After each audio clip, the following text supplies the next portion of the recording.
आज हम लोग करने वाले हैं क्लास जो है 12th का फाइनल पेपर 2024 में जो होने वाला है गेस ऑब्जेक्टिव प्रश्न। ठीक है, जो कि 2024 में जो है आपको 100% है कि इसी से आएगा प्रश्न। ठीक है, केमिस्ट्री का। ठीक है, तो पेपर में ये जो है पेपर में नहीं आया तो आप लोग हमें गोली मार सकते हैं। ठीक है, क्योंकि 100% मैं इसका गारंटी लेता हूँ। ठीक है, तो आप लोग हमारे चैनल पर पहली बार आए हैं तो प्लीज़ चैनल को सब्सक्राइब कर लीजिए, क्योंकि यहाँ पे जो मैं 5 सेट कराऊंगा। ठीक है, अंतिम केवल 5 सेट, पाँचों सेटों को अगर आप पूरे अच्छे तरीके से तैयारी कर लेते हैं तो 100% है कि एक भी प्रश्न इससे बाहर नहीं पूछेगा। ठीक है, अगर पूछ दिया तो हमको गोली मार दीजिएगा, हमारे चैनल को अनसब्सक्राइब कर दीजिएगा। ठीक है, चलिए पहला प्रश्न यहाँ पे आपको मैं दिखाता हूँ और बहुत ही इंपॉर्टेंट प्रश्न है पहला। ठीक है, चलिए पांचों प्रश्नों को आपको पांचों सेटों को आपको कंप्लीट देखना है। ठीक है, पहला कह रहा है निम्नलिखित में से कौन सहसंयोजी ठोस है। सहसंयोजी ठोस जो है इसमें आपको बताना है। ठीक है, तो आपको याद रखना है कि हीरा जो होता है सहसंयोजी ठोस होता है। ठीक है, पूरा वीडियो को अंत तक देखिएगा तभी जाके आपके सारे प्रश्न क्लियर होंगे। ठीक है, ये नहीं कि आप लोग केवल आए वीडियो छोड़ के चले गए फिर बोलिएगा कि आपके जो है पढ़ाए हुए में से एक भी नहीं आया था, तो ये जो है आपको मैं नहीं मान सकता हूँ, क्योंकि आपको जो है टोटल 70 प्रश्नों का जो है आपको 5 सेट कराऊंगा। ठीक है, 70 जो है आपके 350 लमसम प्रश्न होंगे, जो कि 350 में से सारे प्रश्न आपके लड़ जाएंगे। ठीक है, लेकिन 350 प्रश्नों को आप लोगों को तैयार करना पड़ेगा। ठीक है, चलिए अगला प्रश्न देखिए। दूसरा कह रहा है लोहे का मुख्य ऑक्साइड क्या होता है। बहुत ही इंपॉर्टेंट प्रश्न है, इसको वीवीआई करके नोट कर लीजिएगा। ठीक है, सारे प्रश्न वीवीआई है, इसको आपको नोट करते रहना है। ठीक है, हेमेटाइट होता है, ऑप्शन नंबर बी वाला आपको राइट करना है। तीसरा कह रहा है निम्नलिखित में से कौन ध्रुवीय यौगिक है। ध्रुवीय यौगिक जो है आपको इसमें बताना है। ठीक है, तो आपको बताना है SO2 जो है ध्रुवीय यौगिक है। ठीक है, अगला प्रश्न देखिए चौथा, समन्वय यौगिकों के लिए सबसे पहला महत्वपूर्ण सिद्धांत किसने दिया। ये जो है प्रश्न बहुत इंपॉर्टेंट प्रश्न है। ठीक है, आपको अंतिम जो है आपके अंतिम समझ लीजिए रामबाण होने वाला है ये जो है सेट आपको पांचों। ठीक है, तो वर्नर। ठीक है, वर्नर आपको याद रखना है। अगला प्रश्न कर रहा है बेंजीन डाइजोमिनियम क्लोराइड के जलीय विलयन को गर्म करने से निम्नलिखित में से कौन जो है हमको प्राप्त होता है। तो ये जो है आपको याद रखना है कि हमें जो है फिनॉल प्राप्त होता है। ठीक है, चलिए अगला प्रश्न देखिए कह रहा है छठा, ब्यून टू ऑल ए ऑल है एक, क्या है। ब्यूटेन टू ऑल है एक मतलब क्या है, तो आपको बताना है कि सेकेंडरी एल्कोहल होता है ब्यूटेन टू ऑल। ठीक है, अगला प्रश्न देखिए कह रहा है NaCl के जलीय घोल के विद्युत अपघटन से कैथोड पर निम्नलिखित में से कौन सा जो है आपको धातु मुक्त होता है, ये आपको बताना है। ठीक है, तो आपको याद रखना है हाइड्रोजन जो है धातु मुक्त होता है। ठीक है, चलिए अगला प्रश्न देखिए आपके सामने आ चुका है। कह रहा है आठवां, एक रासायनिक अभिक्रिया के वेग समीकरण को निम्नलिखित रूप से निरूपित किया जा सकता है।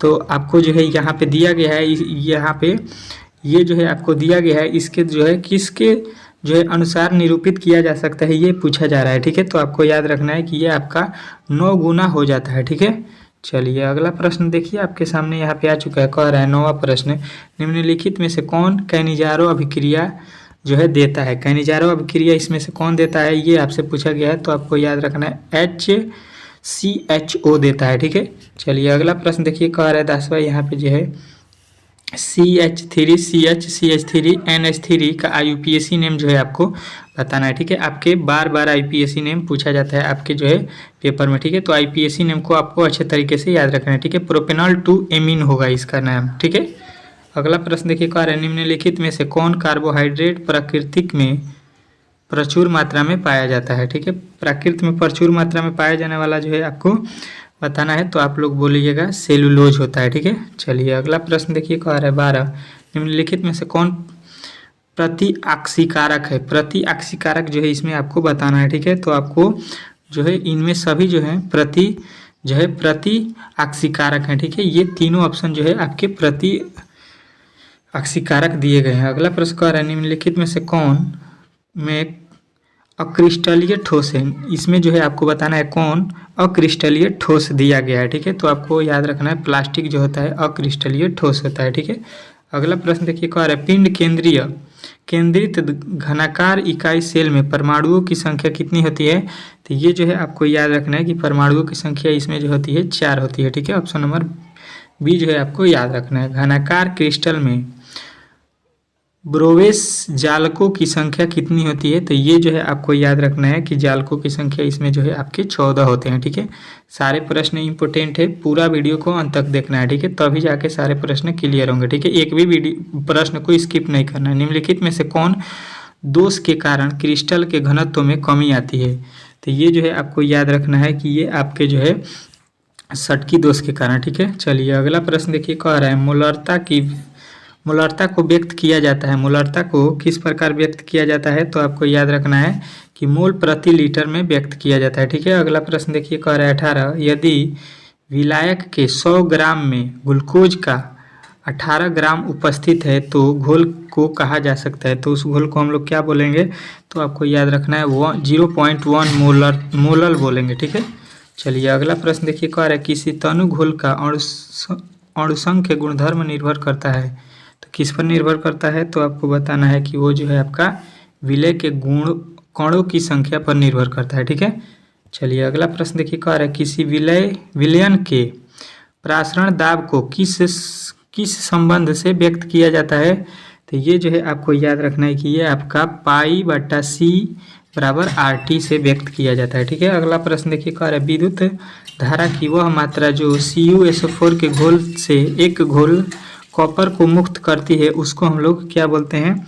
तो आपको याद रखना है उसको हम लोग बोलते हैं 2 फैराड है। ठीक है, चलिए अगला प्रश्न देखिए, कह रहा है किसी भी विलयन के सांद्रण घटाने के साथ निम्नलिखित में से क्या परिवर्तन होता है? तो ये जो है आपको याद रखना है कि उसमें जो है आपका मोलर चालकता बढ़ती है। ठीक है, चलिए अगला प्रश्न देखिए, कह रहा है आपका अगला प्रश्न कह रहा है निम्नलिखित में से कौन प्राथमिक सेल नहीं है? प्राथमिक सेल जो है नहीं है। ठीक है, तो लेड संचायक जो है प्राथमिक सेल नहीं होता है। ठीक है, चलिए अगला प्रश्न देखिए, निम्नलिखित में से कौन कारक अभिक्रिया की दर को प्रभावित करता है? ठीक है, तो आपको याद रखना है कि ऑप्शन नंबर डी जो है इनमें सभी जो है अभिक्रिया की दर को प्रभावित करता है। ठीक है, चलिए अगला प्रश्न देखिए आपके सामने आ चुका है 25, शून्य कोटि की अभिक्रिया के लिए वेग स्थिरांक की इकाई होती है।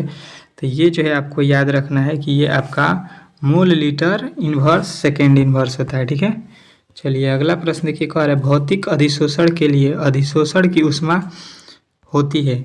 तो ये जो है आपको याद रखना है कि ये होता है आपका 20 से 40 KL मोल इन्वर्स। ठीक है, चलिए अगला प्रश्न देखिए, कह रहे जो पदार्थ जल का पृष्ठीय तनाव कम कर देता है कहलाता है। तो उसको हम लोग याद रखना है कि क्या बोलते हैं? तो आपको बताना है उत्प्रेरक बोलते हैं। ठीक है, चलिए अगला प्रश्न देखिए, कह रहा है निम्नलिखित में से कौन जल में कोलाइडीज विलयन का निर्माण करता है? तो ये जो है आपको याद रखना है कि ये आपका जो है स्टार्च जो है राइट आंसर हो जाएगा। ठीक है, अगला प्रश्न देखिए, निम्नलिखित में से कौन पायसीकारक है? ठीक है, पायसीकारक इसमें कौन है?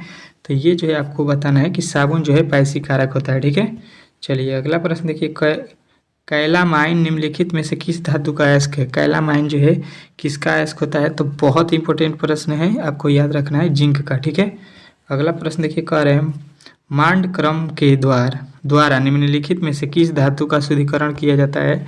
तो ये जो है आपको याद रखना है कि ये आपके निकेल का जो है शुद्धिकरण किया जाता है। ठीक है, अगला प्रश्न देखिए, कह रहा है थर्मोइट विधि से निम्नलिखित में से कौन अवकारक है? ठीक है, तो ये जो है आपको याद रखना है कि ये आपका एल्युमिनियम अवकारक है। ठीक है, अगला प्रश्न देखिए, कह रहा है लोहा धातु के निष्कर्षण के दरमियान निम्नलिखित में से कौन धातु मल के रूप में प्राप्त होता है? तो ये जो है आपको याद रखना है कि ये आपका हो जाएगा CaSiO3। ठीक है, चलिए अगला प्रश्न देखिए, कह रहा है सबसे कम क्वथनांक वाला गैस कौन है? ठीक है, तो ये जो है आपको याद रखना है ऑप्शन नंबर बी हीलियम है। ठीक है, चलिए अगला प्रश्न देखिए, कह रहा है 35, निम्नलिखित में से कौन हाइड्रोजन बॉन्ड नहीं बनाता है? ठीक है, तो हाइड्रोजन बॉन्ड नहीं बनाता है तो आपको याद रखना है HCl जो है हाइड्रोजन बॉन्ड नहीं बनाता है। ठीक है, तो यहाँ पे जो है आपके टोटल जो है आपके 70 ठो प्रश्नों में से हम लोग 35 ठो प्रश्नों को कंप्लीट कर लिए। ठीक है, 35 ठो प्रश्नों को हम लोग कंप्लीट कर लिए। ठीक है, इसके अगले वीडियो में हम लोग 36 से लेकर 70 तक प्रश्नों को कंप्लीट करेंगे, क्योंकि इससे आगे हमारा वीडियो जो है 70 ठो प्रश्नों को एक ही वीडियो में कंप्लीट करेंगे तो काफ़ी ज़्यादा लंबा हो जाएगा, जिसके कारण हमको जो है यूट्यूब पर अपलोड करने में काफ़ी ज़्यादा प्रॉब्लम होता है, ठीक है, बहुत समय लगता है, ठीक है। तो हम लोग छोटे छोटे पार्ट में एक सेट को 2 पार्ट में करके ख़त्म कर देंगे, ठीक है। तो आप लोग तैयार हो जाइए, अगर पूरा सेट 5 सेटों को देखना है तो प्लीज़ हमारे चैनल को सब्सक्राइब कर लीजिए, ठीक है, यदि आप 2024 में पेपर देने वाले हैं तो, ठीक है। तो चलिए मिलते हैं अगले वीडियो में।